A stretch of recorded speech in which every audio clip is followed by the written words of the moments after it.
রান্নাবাটির পক্ষ থেকে সকল দর্শক বন্ধুদের স্বাগত জানিয়ে শুরু করছি আজকের রেসিপি। আজকে বানিয়ে ফেলেছি মুসুর ডালের আমিষ খিচুড়ি। খুবই চটপট কিন্তু এই রেসিপিটি তৈরি হয়ে যায়। এই রেসিপিটি তৈরি করতে প্রথমেই কড়াইতে সাদা তেল গরম করে নিয়েছি। এখানে 2 টেবিল চামচ পরিমাণে সাদা তেল দিয়ে দিয়েছি, আর তাতে ফোড়ন হিসেবে দিয়ে দিলাম 1 টিস্পুন পরিমাণে 5 ফোড়ন আর 2টো চেরা শুকনো লঙ্কা। এবার ফোড়নটা একটু ভাজা ভাজা হয়ে আসলে এর মধ্যে দিয়ে দেব পেঁয়াজ। এখানে মাঝারি সাইজের একটা পেঁয়াজ স্লাইস করে কেটে নিয়েছি, আর তার সাথে দিয়ে দিচ্ছি 2টো চেরা কাঁচা লঙ্কা, আর দিয়ে দিচ্ছি আদা বাটা 1 টিস্পুন পরিমাণে আদা বাটা দিয়ে দিচ্ছি, আর 1 টিস্পুন পরিমাণে রসুন বাটা বা রসুন কিমা, যেটা আপনারা পছন্দ করবেন সেটা দিয়ে দেবেন। আমি এখানে কিমা ব্যবহার করেছি। তারপর দিয়ে দিচ্ছি রাফলি কেটে নেওয়া একটা টমেটো। এবার সবটা বেশ খানিকক্ষণ মিডিয়াম টু লো ফ্লেমে ভেজে নিতে হবে, আদা রসুন পেঁয়াজের কাঁচা গন্ধটা চলে যাওয়া পর্যন্ত। এবার এখানে নিয়ে নিয়েছি আতপ চাল আর মুসুর ডাল। এখানে যতটা চাল নিয়েছি ঠিক তার অর্ধেক ডাল নিয়ে নিয়েছি।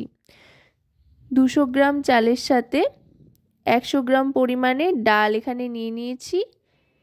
ভিজিয়ে রাখার কোনো প্রয়োজন নেই, একসাথে মিশিয়ে ধুয়ে নিলেই কিন্তু চলবে। ধুয়ে নিয়ে তারপরে এটা দিয়ে দিয়েছি। এবার চাল আর ডালটাকেও একসাথে খানিকক্ষণ ভেজে নেব মিডিয়াম টু লো ফ্লেমে। এবার এর মধ্যে দিয়ে দিচ্ছি হলুদ গুঁড়ো 1 টিস্পুন পরিমাণে। এবার দিয়ে দিচ্ছি রোস্টেড ধনে আর জিরে গুঁড়ো, এটাও 1 টিস্পুন পরিমাণে দিয়ে দিলাম। এবার দিয়ে দিচ্ছি কাশ্মীরি রেড চিলি পাউডার, এটাও 1 টিস্পুন পরিমাণে দেব। এতে খুব সুন্দর একটা রং আসবে, খুব একটা ঝাল হবে না, ঝালের জন্য তো লঙ্কার ব্যবহার করেইছি। এবার দিয়ে দিচ্ছি পরিমাণ মতো নুন। এবার সমস্ত গুঁড়ো মশলার সাথে আরও খানিকক্ষণ সমস্তটাকে ভেজে নেব মিডিয়াম টু লো ফ্লেমে রেখে গ্যাসের আঁচটাকে। আশা করব রেসিপিটি আপনাদের ভালো লাগবে। যদি রেসিপিটি আপনাদের ভালো লাগে তাহলে অবশ্যই রান্নাবাটি চ্যানেলটিকে সাবস্ক্রাইব করে লাইক শেয়ার কমেন্টের মাধ্যমে আমাদের পাশে থাকবেন, আর পাশে থাকা বেল আইকনটি অন করে দেবেন সবার আগে সমস্ত রকম নোটিফিকেশান পাওয়ার জন্য।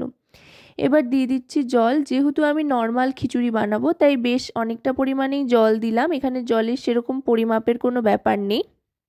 ভুনা খিচুড়ি বানানোর ক্ষেত্রে যে জলের পরিমাপটা করতে হয় এখানে কিন্তু সেটা করছি না, যেহেতু নর্মাল খিচুড়ি তাই বেশ খানিকটা জল দিয়ে দিলাম। জল দিয়ে এবার কিন্তু মিডিয়াম টু লো ফ্লেমে রেখেই ঢাকনা চাপা দিয়ে দেবো, তাতে করে তাড়াতাড়ি ফুটে যাবে।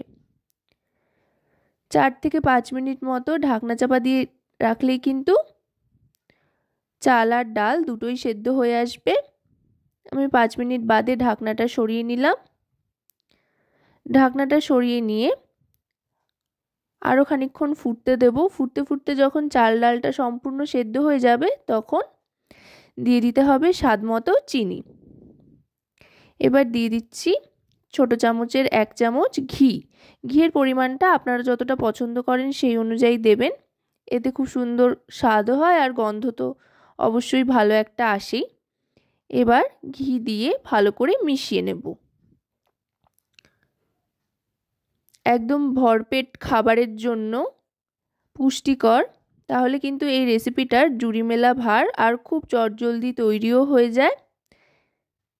দেখুন একেবারে কিন্তু টেক্সচারটা ঠিকঠাক চলে এসছে। এবার ঢাকনা চাপা দিয়ে গ্যাসের ফ্লেমটা অফ করে দেব। আরও 2 থেকে 3 মিনিট মতো অপেক্ষা করতে হবে। 2 থেকে 3 মিনিট বাদে ঢাকনাটা সরিয়ে নেব।